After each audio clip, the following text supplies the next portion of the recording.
we dearly love to create the categories of good white people and the bad white people.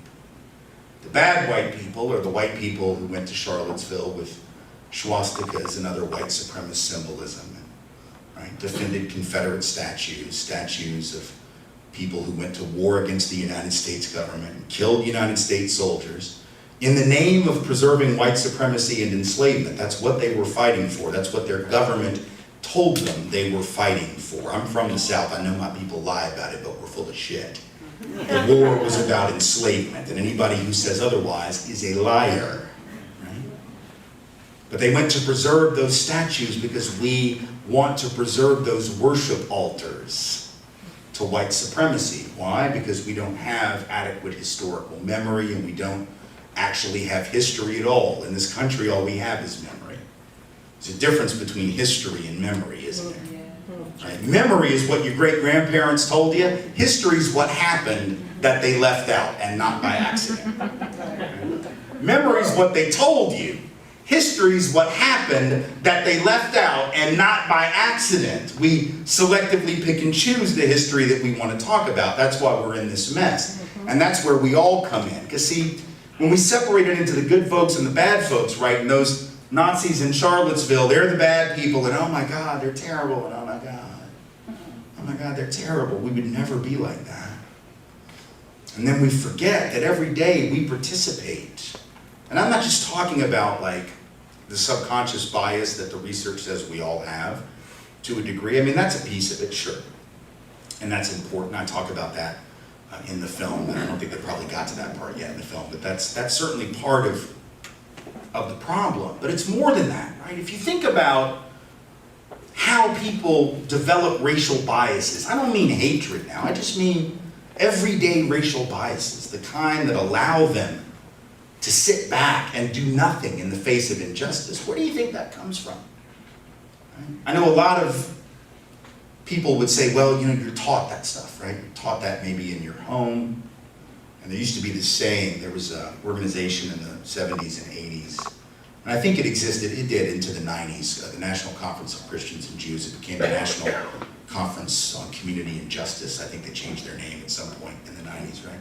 And NCCJ in the 70s and the 80s, they had this slogan. Their slogan was, you have to be taught how to hate. Right?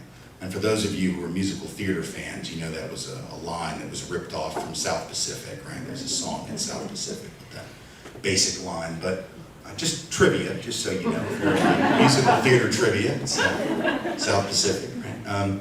But NCCJ. Hello brothers and sisters, welcome back to the channel. I'm hoping that you are doing great from wherever you're watching this video from. Again, I'm your host and presenter Eugenic Stories for those who don't know me. Now, this video features Dr. Tim Wise, and for those who don't know who is Dr. Tim Wise, Dr. Tim Wise is an American anti-racism educator, a writer, and also a public speaker who has spent decades examining the relationship between race, privilege, and inequality in the United States.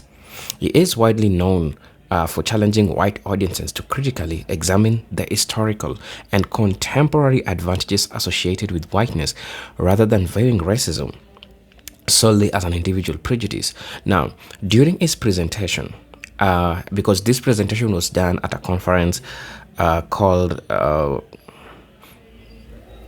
it was hosted by Vanguard News Group, if I'm not wrong, right? So Wise argued that meaningful progress towards racial justice requires an honest confrontation with American history of slavery, segregation, discriminatory housing policies, unequal education, and systemic disparities. And there is one message that stood out. His message centered on the idea of understanding. Privilege is not about assigning personal guilt, but about recognizing how institutions and historical patterns continue to shape opportunities and outcomes. So the title of this presentation was called Checking White Privilege. Again, I said it was hosted by Vanguard News Group. So brothers and sisters, I want us to watch this video, then I'll be back I'll be sharing my presentation in regards to this. And for those watching for the first time, I'm your host and presenter, Stories. But until then, I just want us to get into it, and then I'll be back. I'll be sharing my 2 cents in regards to this. So let's tap into it. I'll be back. Jay had this line, you have to be taught how to hate. And on the one hand, I mean, there's truth to that, right? In the sense that nobody sort of comes out of the womb hating and, being bigoted towards other people on the basis of color or other things. But the problem with that slogan, it was too clever by half in a way, right? Meaning that it sort of took as the premise, I gather, that people who become racist or bigoted in some way, it's because somebody literally, bless you, somebody sat them down and sort of said, these are the people you shouldn't like, right? That it was sort of didactically taught to you, right? That maybe you had parents who were racist or anti-Semitic or homophobic or sexist or Islamophobic or whatever, and they sort of taught you, these are the people to avoid. These are the people we don't want to live in the neighborhood, and that kind of thing. And I mean, that does happen, right? I mean, there are people who are taught to hate that way. But the problem with the slogan is it lets the rest of us off the hook, because I would suggest that even when we haven't been didactically taught racism, we have been taught racism.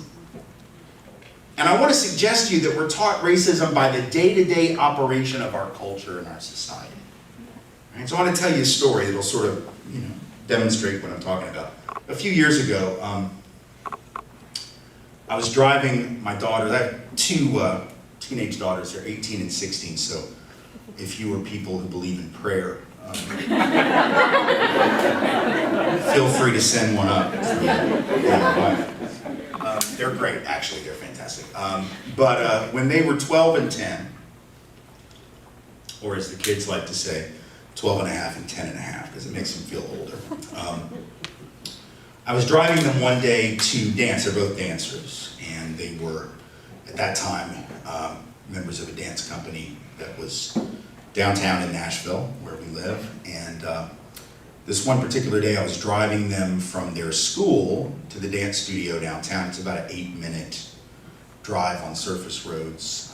Pretty simple drive. We've been making this drive 3-4 days a week, every week, for a drive that we make virtually every day. I'm sure we've been stopped at this light before, but on this particular day, unlike all the other days while we're waiting for the light to turn, my youngest daughter, who's sitting in the back seat, who's 10 at that time, her name is Rachel. Rachel looks around, sort of takes stock of the neighborhood, right? She says, "Daddy, why is this neighborhood pretty much all black?" And I thought, well, now that is one hell of a good question. Right? I mean, I was really actually very impressed by this question. I was like, my 10-year-old is doing urban anthropology in the back of the Highlander. That's incredible. I want to call the colleges and get you a scholarship right now for your keen observational skills, right? Plus, I was really excited because, let's be honest, that's like the only question my kids could ask that I actually know the answer to. And you will take your victories wherever the hell you can find their parents, right? Like if your kids ask you questions, you want it to be something you know. If my kid had asked me, where does electricity come from? I'd have been like, psh, you got a phone, look it up. Right? Or I would have done that thing that all parents do. You know, the universal sign that we don't know the answer is when we say, I don't know, what do you think? That's the universal sign that we don't know what the hell the answer is, but we want to discover it together, right? And so my kid asked me this question, and I'm thinking, oh my God, this is the moment where Daddy is going to get to demonstrate all that he knows. Now, I only had like 4 minutes between the place where we were and the studio, so I knew I couldn't do the PhD version of this for a couple of reasons. Number one, the 4 minutes. Number two, I don't have a PhD. Number three, they were 10 and 12, and they wouldn't have been able to understand what the hell I was talking about if I gave them the PhD version. So I gave them the short sort of thumbnail, Cliff Notes version, Spark Notes, I guess is what it's called now, version of the history of how neighborhoods came to look the way that they looked. And first, before I got there, though, I have to say, my kid asked me this question. The 12-year-old hears the question. Now, I didn't know this was going to happen because I'm an only child, but apparently, something I learned that day is that when a younger sibling asks a question of a parent in the presence of an older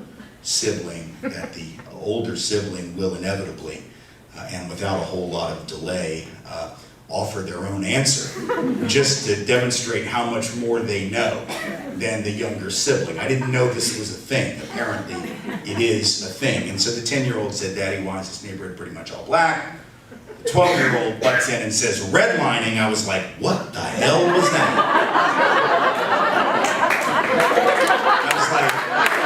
I was like, seriously, like, do you just know things?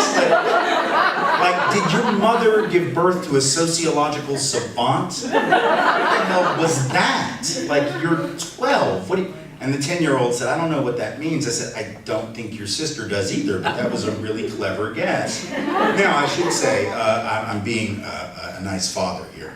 The truth is, she's not quite right.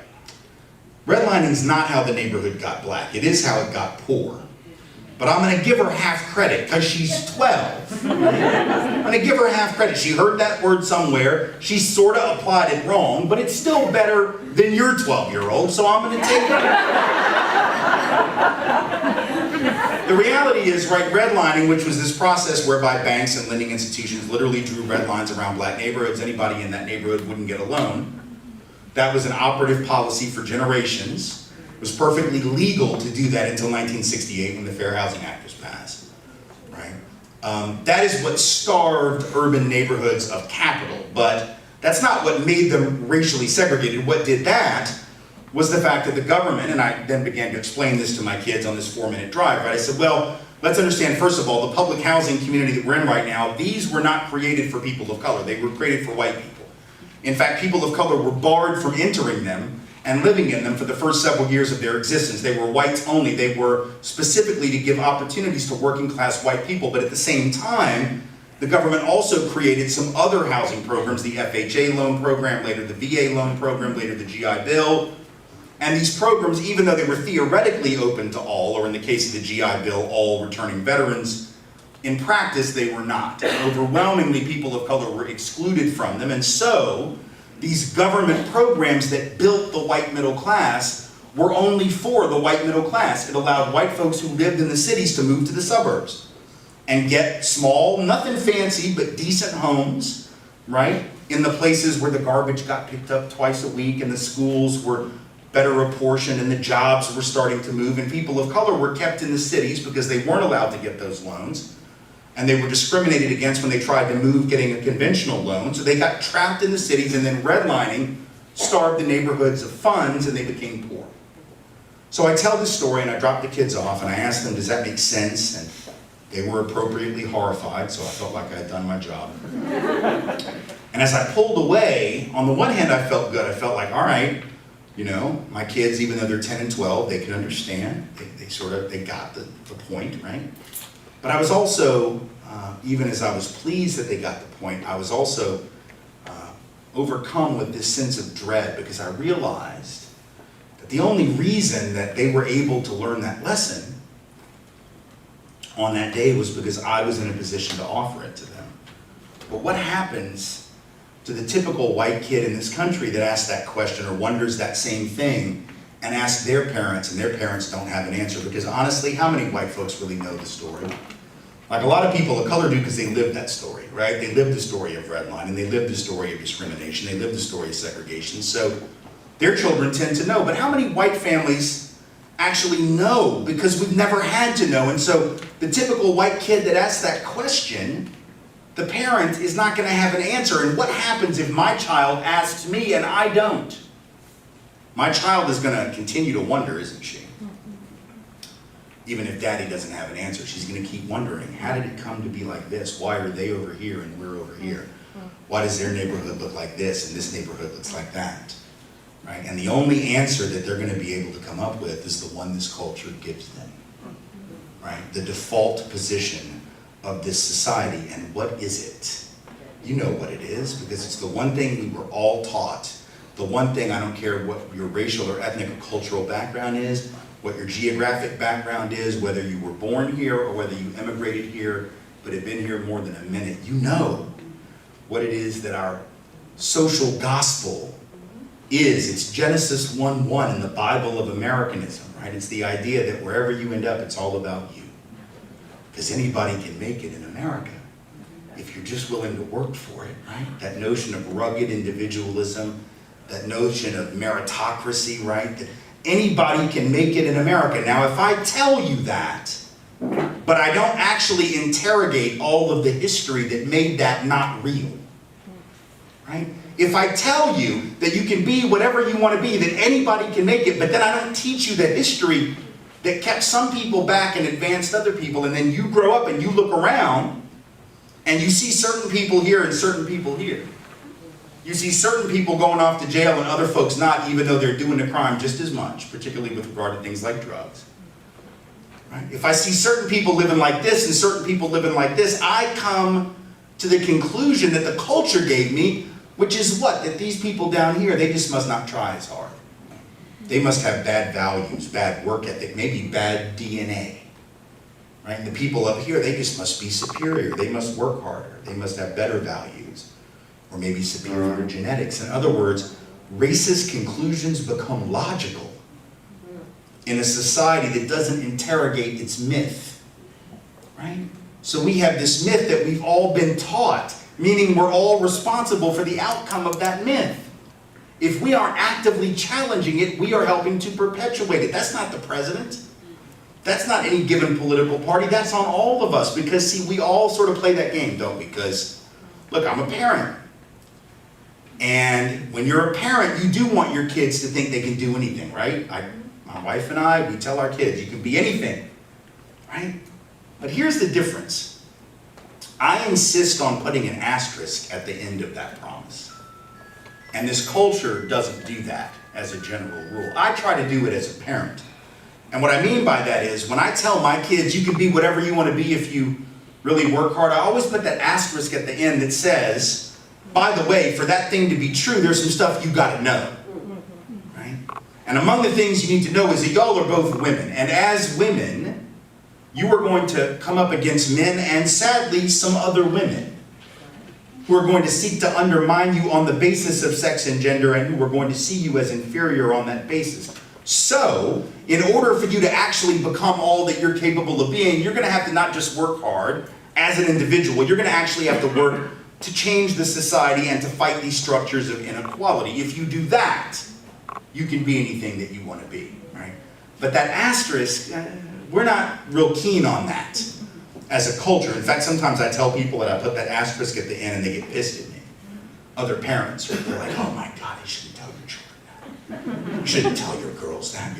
You're encouraging them to have a victim mentality. No, I'm telling them the way the world is. Sort of what parenting is supposed to be.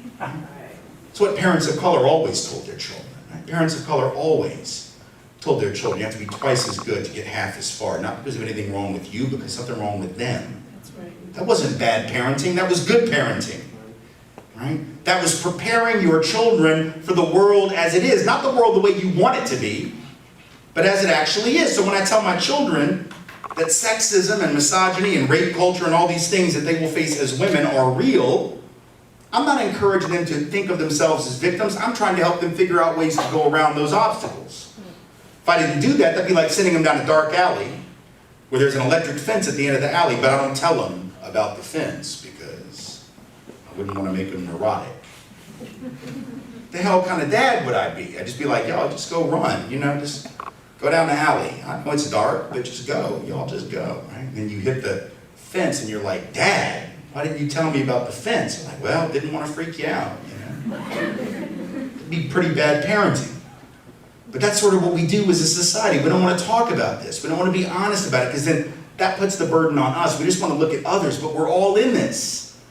We're all part of this problem. We're all taught in a million different ways. Yesterday I was talking to Leonard Pitts, who's a syndicated columnist, and he's doing a piece coming up here in about a month on the 400th anniversary of the initiation of enslavement on these shores in 1619, and he was asking this question, sort of, 400 years in, where are we as a society and what do we need to do to get out of where we are? And the point that I was making is one of the things we've never really grappled with is the way in which systems of oppression create the ideologies that rationalize them. Right? A lot of times we start with the assumption that the ideology came first, right? And so racist thinking led to racist policy, but actually it's the opposite of that, right? The initiation of oppression, indigenous genocide, land theft of half of Mexico, the enslavement of African bodies, created a need to rationalize what was being done. How did you rationalize that? You're children of the Enlightenment. You're saying all men are created equal, but you're treating people as less than human. Therefore, you have to say what? That these are not men, these are not humans, these are not people. So the ideology of white supremacy actually comes after the initiation of white supremacy. And the problem is we've never grappled with that. And we continue to live with that ideological afterbirth of the system of enslavement and land theft and indigenous genocide. So you can stop enslavement, but the ideology lives on. You can stop segregation, but the ideology lives on, and then it feeds back upon itself and creates these systems and these structures of inequality, which we then rationalize because we don't have a fully adequate understanding of history. So you think about a couple of issues that are roiling us right now and how our historical memory is what prevents us from being able to get grips on these. But the only reason that so many white folks have such a problem getting their head around something like Black Lives Matter as a slogan and a movement. I'm going to talk about that, and I'm going to talk about immigration. The only reason that so many people have a problem is because we don't have adequate historical understanding of the relationship between law enforcement and black bodies in this country. If we had a historical understanding of that, we would not be in any way disturbed by either the slogan or by the movement, but we don't. Because we have this naivete, right? And so when folks demand that Black Lives Matter, we have folks, well, what about us? What? What about my life? Well, all lives matter. Blah, blah, blah. All lives except apparently asylum-seeking immigrant lives and children separated from their parents. Apparently all lives matter doesn't apply to them.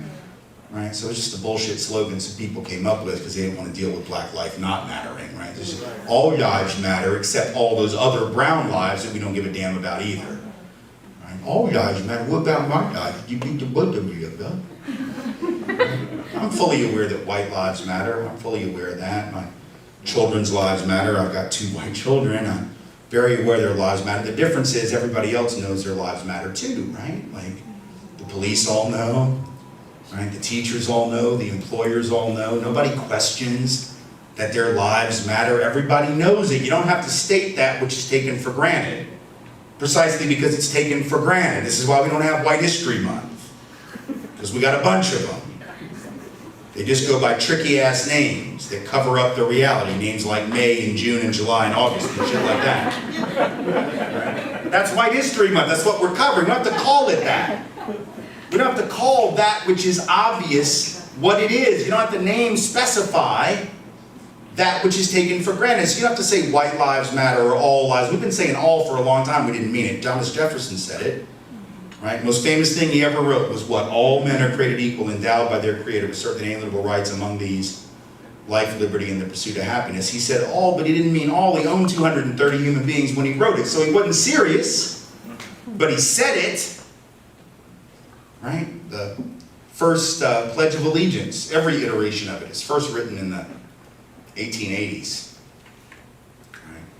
And the last line of every iteration of the pledge has been the same: the liberty and justice for whom? For all. There's that word again. But in the 1880s and then in the 20s and in the 50s when it was written the last time, right? We know that all didn't mean all. Right? So if we just had an honest understanding of our history, we would understand that when black folks demand that we have to say Black Lives Matter, it's because black has been left out of all. It's not that radical, right? It's not some crazy thing. It's just stating the obvious that when certain lives have been devalued, you have to insist that they have value, because it will not be assumed otherwise. And if we understood the history of law enforcement as a system, I'm not talking about individual officers. See, we also don't have a systemic analysis. So if we start talking about the system of policing, everybody assumes that every cop is being called a racist. That's not the issue. Just like if I talk about the system of education perpetuating racism, I'm not calling every teacher a racist, right? If I talk about the labor market perpetuating racism, I'm not calling every employer a racist, right? We understand that there are systems and structures, and the reality is, and this is historically inarguable, so it's not like there's a rebuttal to what I'm about to say. The system of policing grows directly from slave patrols. That is its history. And black folk know that is its history. The first iteration of law enforcement was specifically to keep black folks in line. And then after enslavement, to do what? To enforce black codes and to enforce vagrancy laws, which were selectively enforced against black bodies, right? Then to enforce segregation, right? It was law enforcement that enforced those rules. It was law enforcement that opened up those jail cells and let those black bodies out into the hands of the mob that then hanged them from trees, right? It was law enforcement that enforced segregation and ripped those protesters off of sit-in stools in Greensboro and in Nashville, right? That wasn't just random white folks. That was white folks with guns and badges and the authority of the state, right? It was law enforcement that enforced the war on drugs all these years, which was not a war on drugs, because like I already told you, white folks possess, use, and deal narcotics at identical rates with people of color, but we are not targeted in the same way. So if I'm a person of color, you're just gonna have to excuse me for being somewhat cynical about the institution of law enforcement, right? Doesn't mean individual cops, means the institution, the structure. Again, if we understand that history, Black Lives Matter doesn't seem that weird, right? Not only the call, but the movement itself doesn't seem that radical, doesn't seem that odd if you just understand the history, but we don't, right? Because we don't talk about that. How many of us actually learned any of that history? Like I was in high school in AP history. That's the history for the smart people. That's what they tell us. But we didn't talk about that, right? So if you learn that, it's probably either because you had a parent that told you, which is just lucky for you, or you had a really great teacher, maybe in high school, maybe in college, that talked about that. Maybe you took a class that was probably an elective class that you didn't have to take, right? But you just happened to take it and then you learned some stuff. Great, but that's not something most people know. Same thing with immigration, right? The only reason we're having these debates about immigration right now is because we don't have real historical memory. How is it that white folks can look at the issue of immigration and with a straight face say the things that we say? Because what do we say? We say, well, I don't mind if they come, I just want them to come the right way, like my ancestors. The hell does that even mean? Come the right way. Well, I mean, come legally. Legally? There was no law to break, y'all. Right? If there's no law in place, the fact that your people didn't break a law that didn't even exist, you don't get brownie points for that. You don't get credit for being law-abiding when there was no way to come that would have been non-law abiding. There was no law. I'm sure indigenous people wish they had passed some damn laws.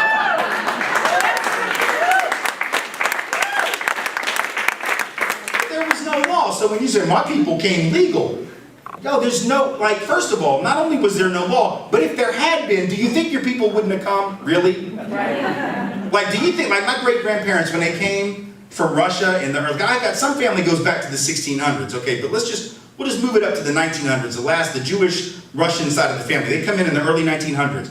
Do you honestly think that my great-grandfather, facing pogroms in Russia, would have been like, well, I might die if I stay where I'm at, and my children might get murdered, but I wouldn't want to break the laws of the United States, so I guess I'll just stay put. The hell, he would have come. And so would all of y'all's people. The idea that they wouldn't have come out of respect for the law. Desperate people do desperate things, y'all. That's what desperation is, but we forgot how desperate we were. And now white folks are all on Ancestry.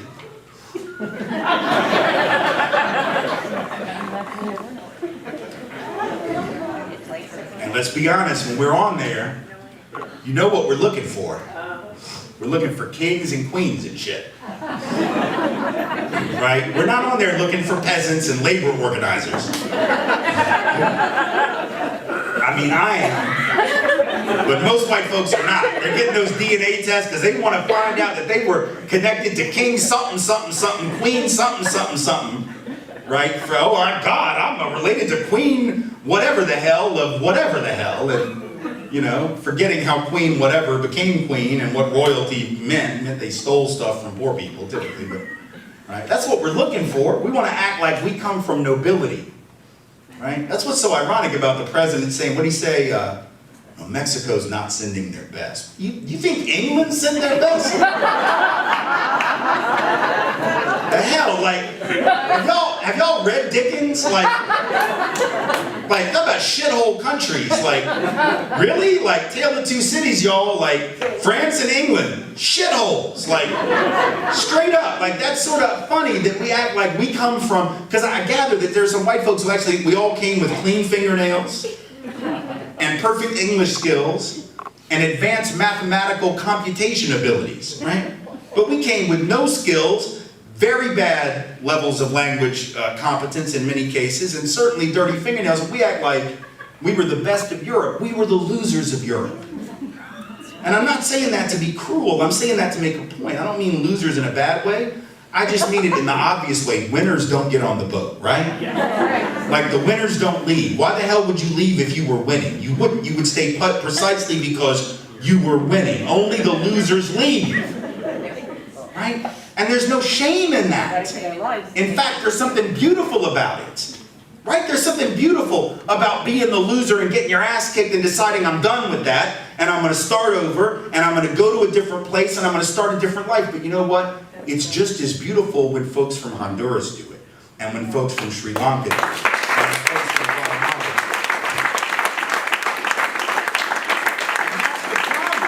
Because we haven't really understood our own history and where we come from. We can't see ourselves in the other, and we can't see them in us, and so we end up here.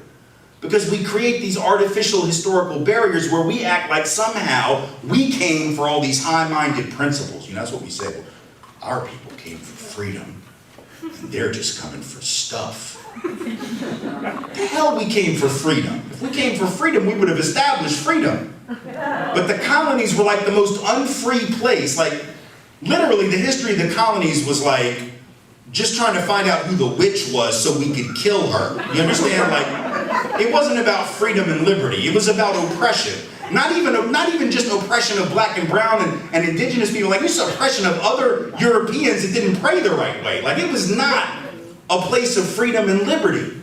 But we act like we came with these high-minded principles. Look, we came for stuff. We came for land. We came for stuff like the opportunity not to die wherever it was that we were coming from or to be oppressed. The same thing that drives people now, right? But we act like their motivations are different and their motivations are inferior and their motivations are evil in some way, and so we can't see ourselves in it, and that's why we are here, because we don't have a humility about ourselves.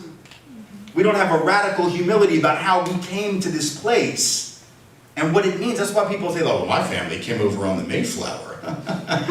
Okay, you might not want to brag about that. You have any idea who was on that boat and the other boats around that time? I can tell you who wasn't on that boat: the king. The king was not on that boat. Nobody the king particularly wanted to keep around was on that boat.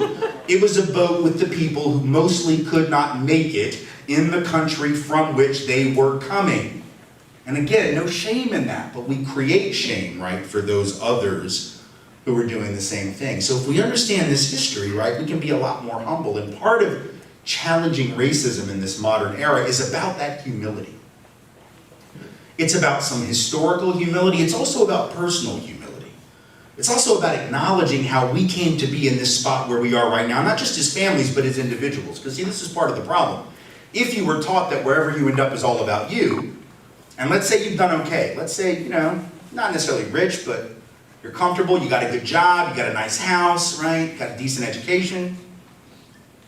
It's real easy for you to then think, because the culture tells you, well, I'm really something, you know?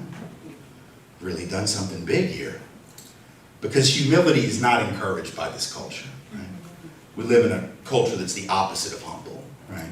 We live in a culture that's so not humble that reality show hosts, game show hosts can become president because they have a lot of money, and that means that they're supposedly really brilliant, even though they inherited the vast majority of that from their family, right? So we don't encourage humility. We encourage people to sort of brag about what they have.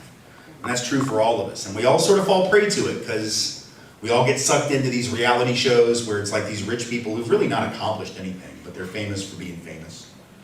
Right? The Real Housewives of whatever. I don't know what any of them do, but they're all very famous and therefore they have a lot of money. Right? And we all watch these shows, maybe not that one, but we watch some other shows, and it's like, we sort of get the impression that success is the result of talent, and then we believe that about ourselves. And the problem with that is that just encourages us to look down on other people, right? Because if we're being honest about how we got from point A to point B, and we were radically humble about that, we couldn't look down on other people. It'd be very hard to rationalize a society of inequality if we were being humble. I just want to sort of model for you what I mean so you know what I'm talking about, because I think this is something we can all do. Everybody always says, like, what can I do right now, right, to challenge this system? And we always think about big issues, think about policies, and we think about protest, and we should do all of that. We should fight for different policies, and we should protest injustice, and we should vote for candidates that we believe in. But on a day-to-day basis, we can also begin to craft a different narrative for ourselves, because we're all in charge of our own story, and the story that we tell about ourselves is what actually changes the culture, right? The reality is politics is downstream from culture, as the saying goes.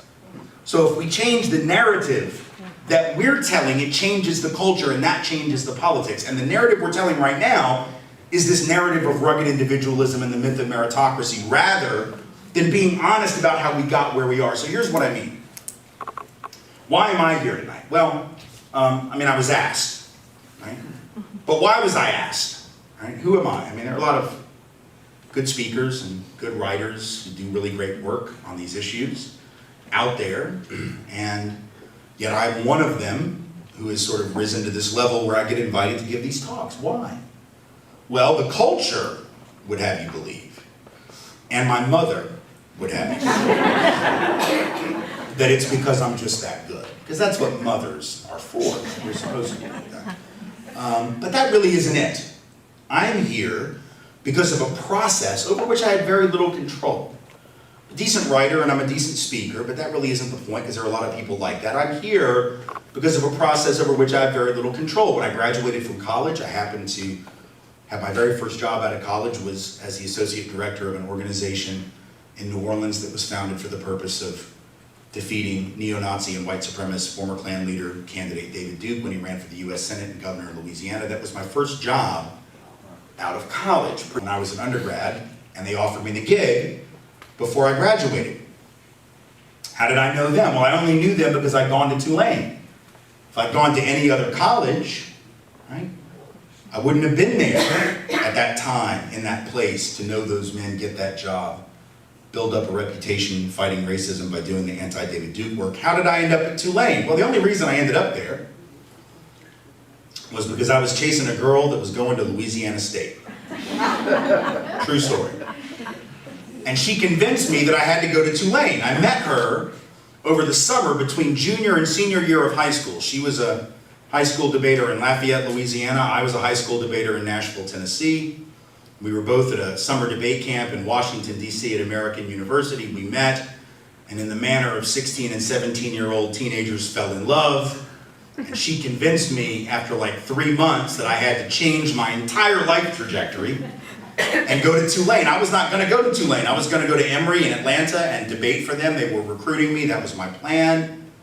But she said, "Oh, Tim, no. You can't go to Emory.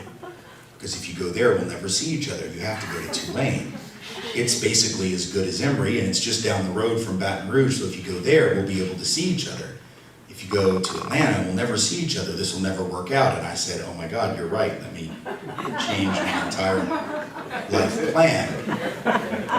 Not bitter, because it worked out better for both of us that this didn't last, but as a result of this, right, I go to Tulane because I met this girl. And if I don't meet her, I don't go to Tulane, I don't meet those men, they don't give me that job fighting David Duke, I don't build up this reputation, get out on the lecture circuit and do the work that I'm doing at the level that I'm doing it. I'm sure I'd have a nice life, I'm sure I'd be a happy person, I'd be using skills in some capacity, but it probably wouldn't be these. But how did I know Monica? How did I meet her? The only reason I met her is because I went to that particular debate camp. There were lots of camps I could have gone to.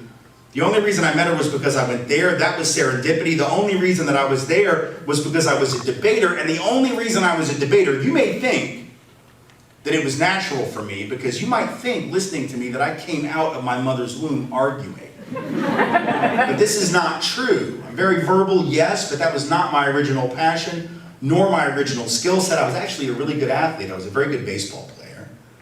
And when I was a kid, I used to have like college scouts that were at my Little League games. I was really, really good, and I thought that was going to be my path. Now, I should say, just to be humble, as a side note, I wasn't as good as Donald Trump, apparently, at baseball. I don't know if you know this story, but Donald Trump says, true story, that he was the best baseball player in the city of New York in 1962. I don't know if you're a baseball fan, but if you are, you know that in 1962 the Yankees won the World Series.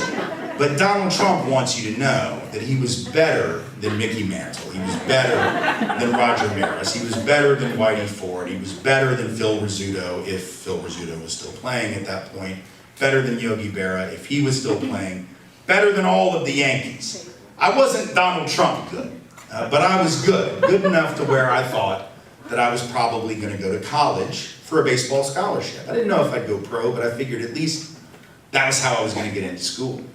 But what happened was, when I was a freshman in high school, I tried out for the baseball team, because I'd always been this great player, all through that time. But then I had this inexplicably horrible tryout, like just awful. You know, like you're just really good at something, but then all of a sudden it's like you've never done that thing before, right? And so I get cut from the baseball team. And because I got cut, I had to find another activity. Now, by rights, I shouldn't have failed that tryout. Like, I was good enough to make that team. But because I got cut, I had to find another activity. That ended up being debate. If I make the team, which I should have, given my skill set, I wouldn't have been at debate camp, would I? In Washington, D.C., in a position to meet that girl to convince me to go to Tulane. I would have been playing more ball that summer. I wouldn't have been a debater. I wouldn't have been at American University for debate camp. I wouldn't have met her. I wouldn't have gone to Tulane, met those men, done that work. The reason I'm telling you this, right, is what it suggests is that all of us, it isn't just about necessarily white privilege, male privilege, straight privilege, class privilege. That's all part of my story too. But Hello brothers and sisters, welcome back to the channel. I'm hoping that you are doing great from wherever you're watching this video from. Now, team-wise begins by distinguishing white privilege from assumption that every white person has lived an easy or wealthy life. It goes on by explaining that privilege does not mean an individual has never experienced hardship, but rather it refers to advantages that are not based on personal merit but are associated with belonging to the historical dominant racial group. So according to Tim Wise, many white Americans face poverty, face unemployment, or personal struggles, but those hardships are generally not caused by racial discrimination.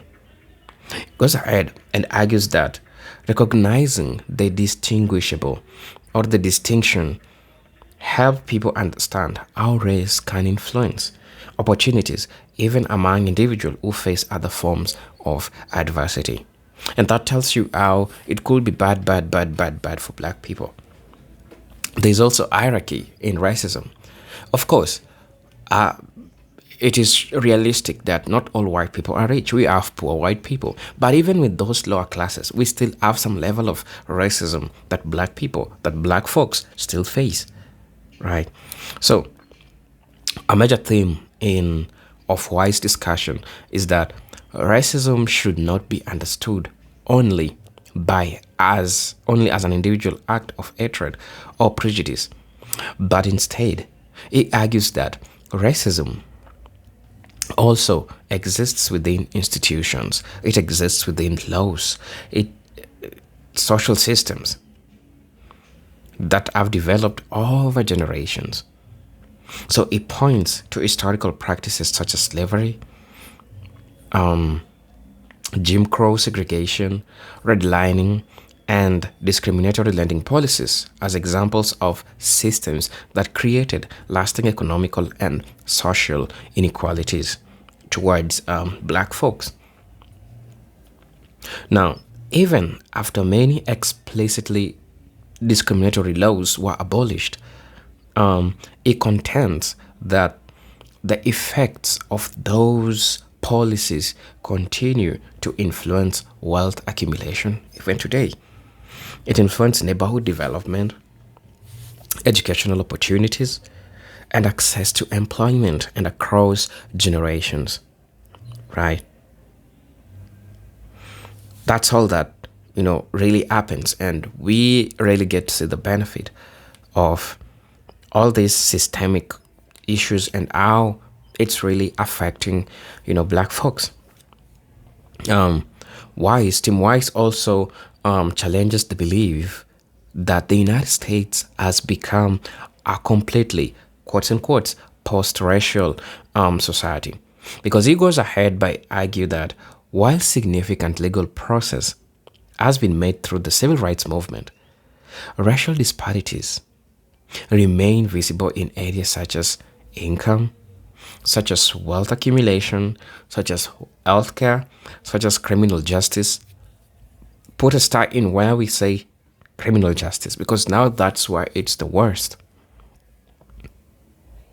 Perfect case scenario is what recently happened in contemporary American history. Nolan Wells' story. We see how the racial justice happens. And it makes us question a couple of things, because if this was happening to a white person, we would have seen how the racial,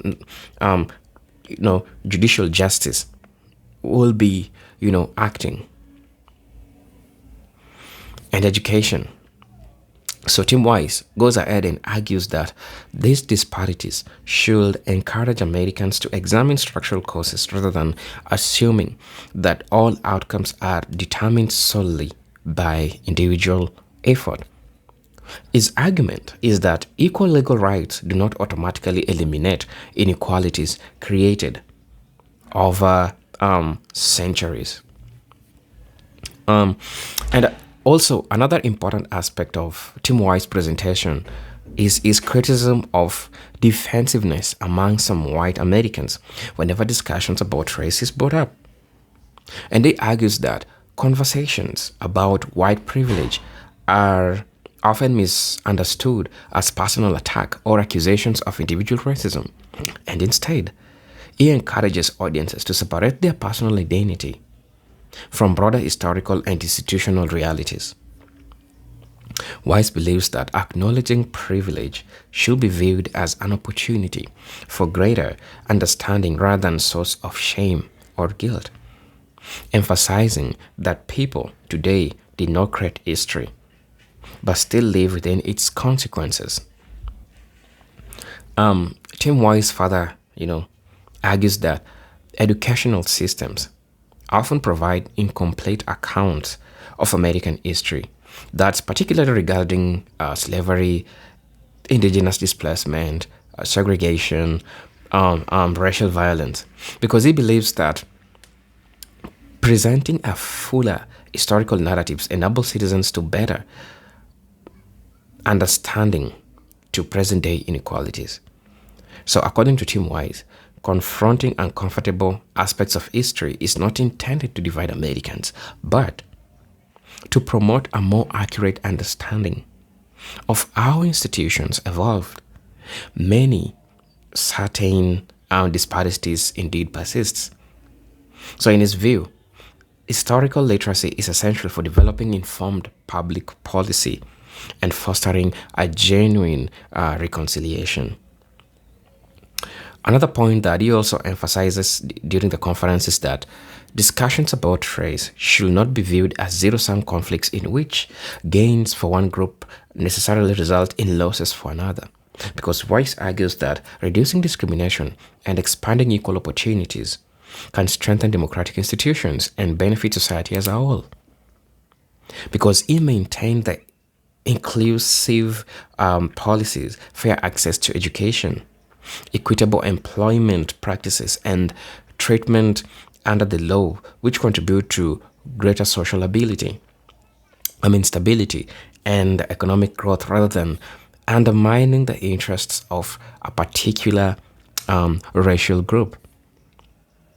Right. So tell me what you honestly think about these presentation that Tim Wise shared and the emphasis that I've also given in regards to the same. I mean, I want to know your opinion in regards to this. Brothers and sisters, I'm your host, Eugene Tech Stories. And until then, let me see you in my next video. Until then, peace, love, and harmony.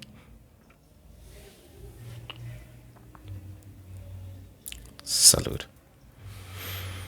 Let me see you in my next video. See you there.